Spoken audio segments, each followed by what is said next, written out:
नमस्कार. सखी कलेक्शन मराठी या आपल्या चॅनलमध्ये सगळ्या मैत्रिणींचे स्वागत आहे. आज मी तुम्हाला ब्लाऊजची फिटिंग कशी करायची ह्याच्या काही टिप्स सांगणार आहे, एकदम परफेक्ट ब्लाऊज फिटिंग करण्यासाठी. चला तर मग सुरुवात करूयात. हे बघा, हे ब्लाऊज मी मागचा पार्ट रेडी केलेला आहे, तो दाखवते तुम्हाला मी कशा प्रकारे आता आपल्याला फिटिंग करायची ते. दोन्ही बाजू फोल्ड करून ठेवायच्या, गळ्याचा मध्यभाग काढून, आणि चेक करायचं व्यवस्थित की एकसारखे आहेत का.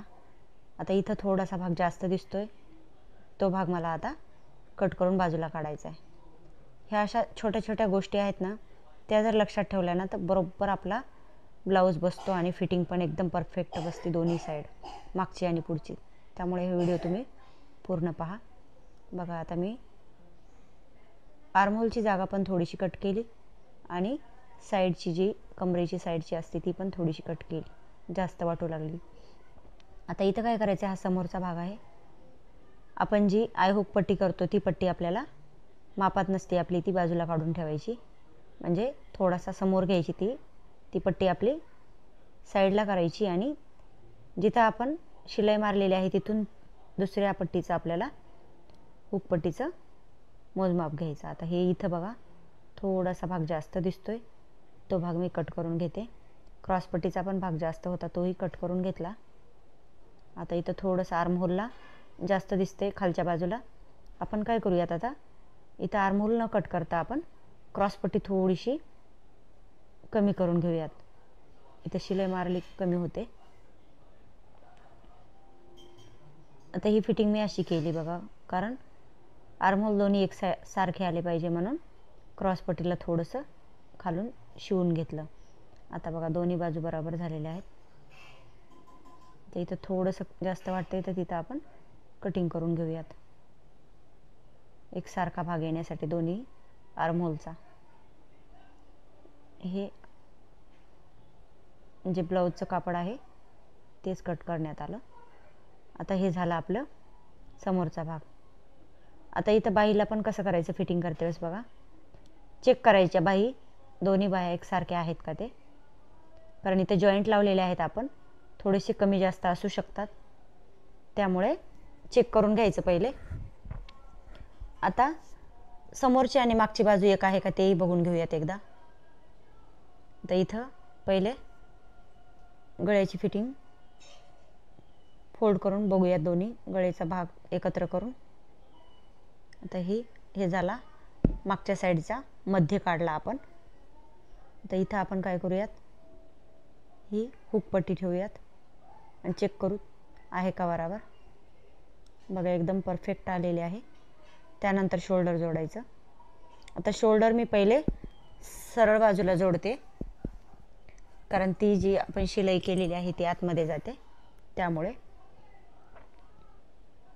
आता ही शोल्डर तसंच जोडायचं आणि थोडासा जर जास्त भाग असेल तर शोल्डरमध्ये ते दाबून घ्यायचा वरच्या साईडला. आता हे कापड कट करून घ्यायचं. त्यानंतर आता इथं काय करायचं आहे, गळ्याच्या बाजूला एक सारखा भाग आला पाहिजे. थोडासा जर कमी जास्त असेल तर ते शोल्डरच्या बाजूला आपण साईडला तो थोडासा सोडून गळ्याच्या साईडला शिलाई मारून घ्यायच्या व्यवस्थित. गळ्याची बाजू एकसारखी आली पाहिजे आणि शोल्डरला उरलेला कपडा शोल्डरला गेला तरी कट करून घेता येतो, पण गळा एकसारखा दोन्ही येण्यासाठी गळ्याच्या बाजूला एकसारखी शिलाई घ्यायची. आता ही दाबटीप टाकून घेऊयात आपण इथं दोन दोन शोल्डरला. आणि आता जो उरलेला कपडा आहे एक्स्ट्राचा तो कट करून घ्यायचा असा शोल्डरचा. दुसऱ्या बाजूलाही झाला असेल तर तोही कट करून घ्यायचा. आता इथं पायपिंग केलेली नाही, मी पायपिंग करून घेते. आता ही पायपिंग झालेली आहे. आता परत फिटिंग करताना आपण परत चेक करून घ्यायचं एकदा. कमी जास्त भाग असेल तर तो कट करून घ्यायचा. बघा इथं थोडासा अर्धा इंचापेक्षा कमी असा भाग आपला जास्त दिसतोय, तो आपण कट करून घेऊयात, म्हणजे आपली फिटिंग एकदम परफेक्ट येईल. दुसरी बाजूही चेक करायची. बघा इथं पण थोडासा भाग दिसतोय. त्यानंतर आपण आता शोल्डर चेक करूयात. असा थोडा थोडा जे कपडा आहे तो शिवते वेळेस कमी जास्त झालेला असतो, तो कटिंग करून घेणं खूप गरजेचं असतं. आता इथे शोल्डर 2.5 इंच घ्यायचे म्हणून मी 2.5 इंचावर मार्किंग केली. आणि आता बाहीची आपल्याला शिलाई करून घ्यायची. बाही शिलाई करताना बरोबर मध्य काढून घ्यायचा बाहीचा आणि पहिले एक साईड आणि दुसरी नंतर अशी व्यवस्थित बाही आपल्याला जोडून घ्यायची आहे. बघा, शोल्डरच्या मध्यातून मी ही बाही जोडत आहे.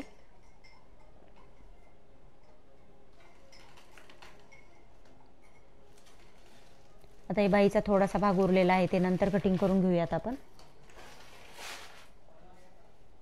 आता ही उलट दिशा आपल्याला अशी उलट करून परत बाही जोडून घ्यायची आहे पाठीमागच्या भागाला.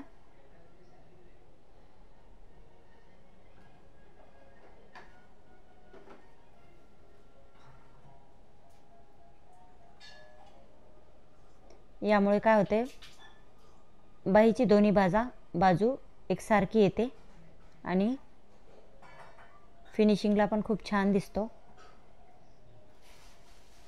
बघा, एकसारखी बाही आलेली आहे दोन्ही साईडला. आता दुसरी बाही पण मी तशीच जोडून घेणार आहे.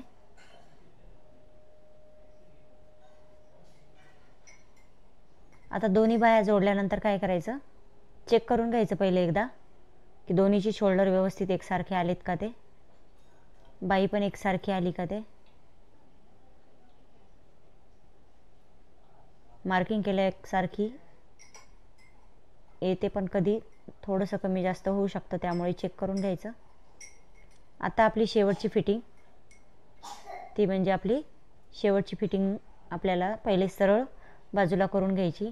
आता इथं 5.5 इंचाची मला दंडगेर घ्यायचा आहे म्हणून मी 2 इंच शिलाई मार्जिन सोडून आता ही शेवटची फिटिंग करून घेत आहे. आता ही जी शिलाई मारली, ही शिलाई आपली आतमधल्या साईडला जाते म्हणून ही सरळ बाजूला मी शिलाई मारून घेतलेली आहे. आता इथं बाहीचा भाग आहे तो आतल्या साईडला सोडायचा आणि क्रॉसपट्टीचा जो भाग आहे तो खालच्या साईडला सोडून आपल्याला यावरती शिलाई मारून घ्यायची आहे. याला दाब शिलाई म्हणलं तरी चालतं. आता इथं उरलेला वरचा दंडघेराचा भाग आहे तो आपल्याला कटिंग करून घ्यायचा आहे. आता हे दोन्ही बाजू आपल्या ह्या कटिंग करून झालेल्या आहेत. आता मी हे सरळ भाग करून घेतला, म्हणजे ब्लाऊजचा उलट भाग आणि जी दाबटीप टाकली ते आपण आतल्या साईडला सोडून घेतलेली आहे. आता इथं शेवटची फिटिंग म्हणजे आता आपलं छातीचा माप आहे त्याचा 4था भाग घ्यायचा आणि कमरेचा भाग आहे त्याचा पण 4था भाग. माझा 38 इंचाची छाती असल्यामुळे मी 9.5 इंच घेतला आणि खाली 32 इंचाची छाती आहे म्हणून 8 इंचावर मार्किंग करून याशी लाईन आखून घेतलेली आहे. आता इथं दंडगेर 5.5चा घ्यायचा आहे म्हणून परत एकदा आपल्याला 5.5 इंचावर मार्किंग करायची आणि इथं आता फिटिंगसाठी आपल्याला अशी ही सरळ रेषा ओढून घ्यायची आहे. आता ही आपली शेवटची फिटिंग. आता अशाच प्रकारे दोन्ही साईडला आपल्याला फिटिंग करून 4-4 शिलाई मारून घ्यायच्या आहेत. तुमच्या इच्छेनुसार तुम्ही कमी जास्त शिलाया घेऊ शकता. मी इथं प्रत्येक ब्लाऊजला 4 शिलाई मारून घेत असते. बघा, ह्या 4 शिलाई मी मारून घेतलेल्या आहेत थोड्या थोड्या अंतरावर आणि अशा प्रकारे आपली ब्लाऊजची फिटिंग आलेली आहे. बघा, आर्महोलमध्ये पण एकदम एकसारखी शिलाई आलेली आहे. तसेच आता एक कमरेचा भाग मी दाखवते तुम्हाला. बघा, 4ही बाजू एकसारख्या आलेल्या आहेत, म्हणजे दोन्ही बाजू एकसारख्या आपल्या आलेल्या आहेत. तर आजचा व्हिडिओ तुम्हाला किती हेल्पफुल वाटला, तसेच यामधून तुम्हाला काय शिकायला भेटलं हे मला कमेंट करून सांगा. तसेच हा व्हिडिओ कसा वाटला यावरतीही कमेंट करा. आवडल्यास लाईक करा, नवीन असाल तर सबस्क्राईब करा. धन्यवाद.